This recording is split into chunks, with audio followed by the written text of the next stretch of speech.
Hello, everybody. Welcome into another edition of The Rundown presented by Michigan A-DAS Calibrations and Glass. Myself, Brandon Worth. JT is back off of a bye week. What's up? Nice vacation over the weekend, you know. It was great. Got to rest up. Got to heal my body for the rest of the season. Right. So, yeah. Bye week. Great. Yeah, speaking of bye week, too, also off of a bye week, we got Caiden / Earl Schuberg, as well as Garret Foster. Fellas, welcome to the show. Thank you for having us. Thanks for having us. Yeah, so we'll start off right off the gate. Obviously, last week was probably something very tough to hear as far as not having an opponent for a homecoming football game. Just talk about that as far as how your team responded to that, and obviously the events that are on Friday, because I know the main event you guys were probably heavily dependent upon, as it was a main event for the Powder Puff game, and just talk about how that went as well. Yeah, it was definitely interesting, not playing a game. That's not what we wanted, but we got a great week of practice in, and Powder Puff was fun. Seniors got the victory. Oh, all right. Here's the two coaches, and yeah, we got the job done. You know, as Coach Fricky said, it was a blessing in disguise. Everyone got healthy, and then we had a great week of practice, and then prepping for Tri-County now. Yeah, and Earl, going into the year, we had a lot of returners coming. One of the things that a lot of people were talking very positively about during preseason and all that was the offensive line and even the defensive line. A little bit of a slow start weeks 1 and 2, but you guys really kicked it in high gear against Reed City, and you've been rolling ever since. What do you think really clicked for you guys as let's start with the offensive side? Offensive, you know, after week 1, it was not our best performance. It was terrible. But then, tough team, though. I'll give you credit. I mean, that's a ranked team right now. Yeah, good team. But then we started playing as a unit. You know, everyone tried to do it for each other. Like Braylon really has stepped it up. You know, great player. And then, we just been stepping it up, playing as one unit. So going against Reed City, the talk going into that game was, hey, big line, tough line, they're going to smack you in the mouth and all that. And really it looked like the opposite happened. You guys kind of took it to them in the trenches. They got some size with Thompson and Spalo and all that, but those guys did what they could. But overall, it seemed like you guys just kind of smacked them in the mouth a little bit, establish your presence, no? Yeah, 100%. And the whole talk that week was pad level. If we got lower than them, we were going to win, and we stayed lower than them. Yeah, now, Garret, for you, playing a new position on defense. Last year you're on the end. Now you're back at safety. Yeah. Or actually outside backer. Sorry, not defensive end. But now at safety, tell me about some of the adjustments you've made in that new position. Yeah, going into the summer, I didn't know where I was going to play. I saw in preseason you're bouncing around. All over the place, and I just told Coach I'll play wherever I can and I want to win ball games. I just want to help us win. And they thought safety is where we needed the most help, so I stepped up, and that's where I'm playing. Yeah. Do you see what are some growing pains maybe that you've had being off the ball a little bit more than you're used to, let's say? Yeah, working on the hips, just opening your hips. As a linebacker, you didn't really have to do that. Learning coverage, that part's all right. It's not terrible. Yeah. But it's just repetition, just getting your repetition in and well, and it's a testament to some of the work you've put into this game, too, though, right, that the coaches felt confident to move you all over the place, right? Yeah.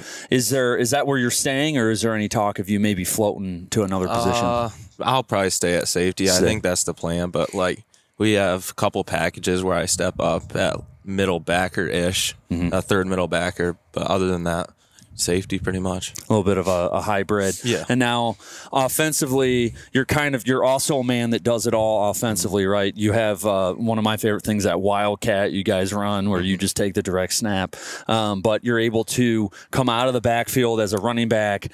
I think it's interesting that even though you got a lot of speed, a lot of times the offense seems to rely on you to plow for those short yardage gains as well, right? But then you'll split out into like a slot and you'll become a receiver as well. Talk to me a little bit about offense, just kind of how you've developed on offense into these different positions. Yeah, just being a true hybrid, running downhill, running out in space.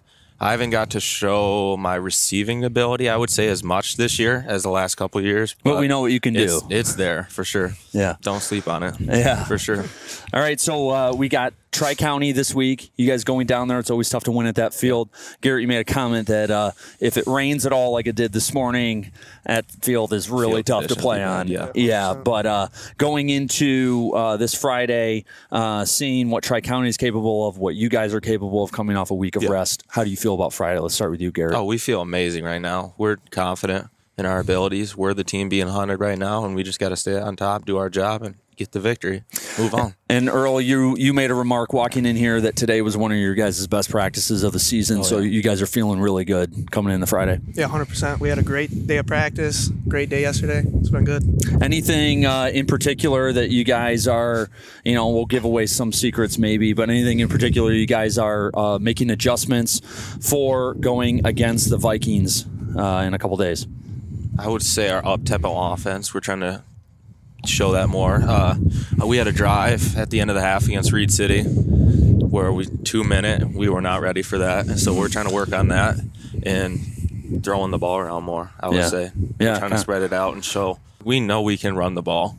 In these games, we're just trying to work on our passing for the playoffs because we're trying to make a run, and you got to prepare for it. Last year, I feel like we just kept running the ball.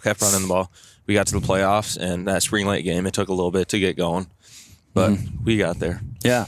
All right. So looking for, I know Coach Seltzer doesn't look past this week, but there has to be an element of that you're alluding to. You guys are preparing. I know Coach Dabowski is kind of the big picture guy, right? He kind of has some of those thoughts too of what's today, but what's also tomorrow. So trying to develop that pass game a little bit for the postseason. Anything you guys are working on the line to get you to that postseason and maybe make a run? Just owning people up front. Pad level has to be low every single time, especially once we get into playoffs. I know Spring Lake, Whitehall, South Christian, they all have big guys, so just staying low and keep our feet moving is the biggest thing. So leverage and all that.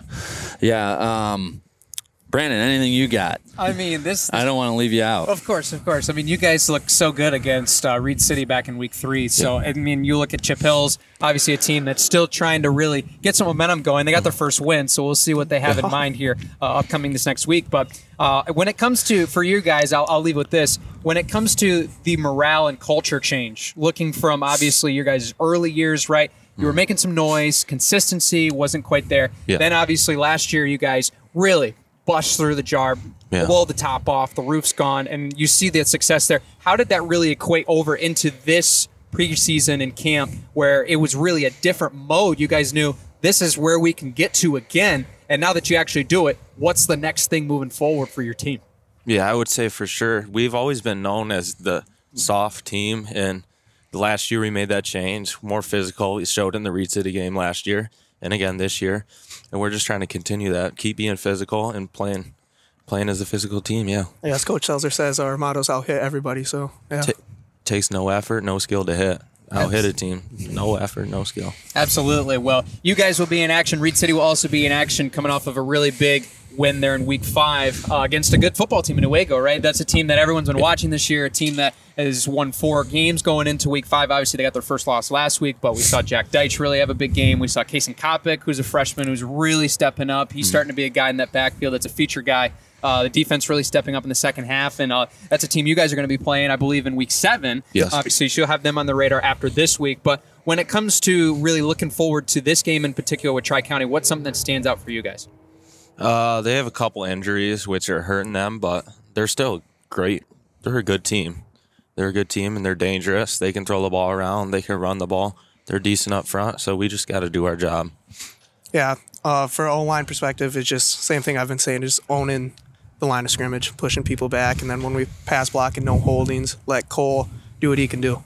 For sure. Earl, we've talked on the baseball field, we've talked a lot about your energy and all that. And from week 1 till now, I see it all the time, right? And it's infectious. How do you feel like that energy really helps kind of galvanize that front line for you with that physicality aspect of the game? Because I see you out there having fun. When you're pancaking someone or something, I see you jumping around. Yeah, it gets the fellas going. And it gets the crowd bumping too. And when we hear the crowd, it's just like, all right, baby, let's roll. It just feels a fire, man. Yeah, for sure. Yeah. And even those guys over there are band practicing right now, getting the drum taps a little bit. Of course. So love hearing the fight song. Oh, obviously, got to. So we're going to have some good football games this week. Obviously, you guys are playing Tri-County. That's one we'll certainly highlight. Reed City's playing Notre Dame, Pontiac Notre Dame prep. That's a really good football team. It's going to be a really fun game to watch at Reed City, and it's going to be for a great cause as well. The Veterans Appreciation Night, which is something that they just created. Super cool event, so I encourage people to go on out. I mean, that's going to be a good team. Pontiac's got a quarterback. They got some receivers. They might try to throw the ball a little bit, which will be very interesting to see, as Reed City has not played many teams that have really had to throw the ball against us so far. Chip really was the one I think that has thrown the most pass attempts. You guys obviously threw in a couple wrinkles in the pass game, but predominance on the ground, as we mentioned, was something that was a big part of it. But when it comes to some other games of the week, obviously, Kent City, Central Montcalm, that's going to be really the battle for the silver, or I should say the CSA white, right? That's going to be the game that we are looking at this week. And, I mean, both of those teams have gotten really well this year. I mean, Kent City coming off of a loss to Tri-County. Obviously, they would have loved to see that turn around. But this is going to be a situation, too, where we see Central Montcalm, who's really kind of been, since they moved into this division, the team to watch. And now we're starting to see their offense really take off. What do you guys see in them kind of as an opponent now, kind of looking at them from an outside perspective? Emmett can really throw the ball around. I know they're always big up front. D-line is always strong, so they're a good team. All right. Well, we also have some Highland matchups. That's coming down to, you have McBain, who's ranked at the top of that. You have Beale City right behind them, and then you have Everett right behind them. So the Highland's going to kind of come down to it, too. We have 3 pretty competitive divisions here. And we'll start to see some separation. I think we're going to see a lot of separation these next couple weeks in the red. You guys really have an opportunity to run away with it as Big Rapids after that Reed City win. The Highland will start to see some separation. McBain, obviously, a ranked team at the top there. Ramblers just kind of rolling through everyone. But with that white, I think it's going to really, this is the battle for that conference right now, right? The Central Montcalm Kent City game. Yeah, for sure. And even with the Highland, you got obviously a rivalry, Lake City and McBain. Looking to be 9 and 10's game of the week. We obviously can't confirm that as of yet, but looking like it as far as the voting is concerned, that's a rivalry. Then you got Everett Beale City. I mean, you like offense. You love that football game because it's probably going to be a 50-50 slugfest, right, based on paper. But the Highland looks really good. You see, obviously, a lot of these games coming up. I mean, obviously, as we mentioned, you guys will be playing Tri-County and then Newaygo. Reed City will be playing Newaygo and Tri-County, or excuse me, already played Newaygo, but they'll play Tri-County later in the year. So there's a lot of different scenarios. There's a lot of different scenarios that this conference might see standings-wise at the end of the year. So it's really going to be fun. But, I mean, you guys also have a really good opportunity against Coopersville, a really good football team in Week 8 as well. Great football team, Yeah, anything you guys know on Coopersville? Not much so far. I know they're big up front. They're a good football team, and we're going to give them everything we got, but we're focused on Tri-County right now. That's right. Coopersville should be a good playoff tester for us.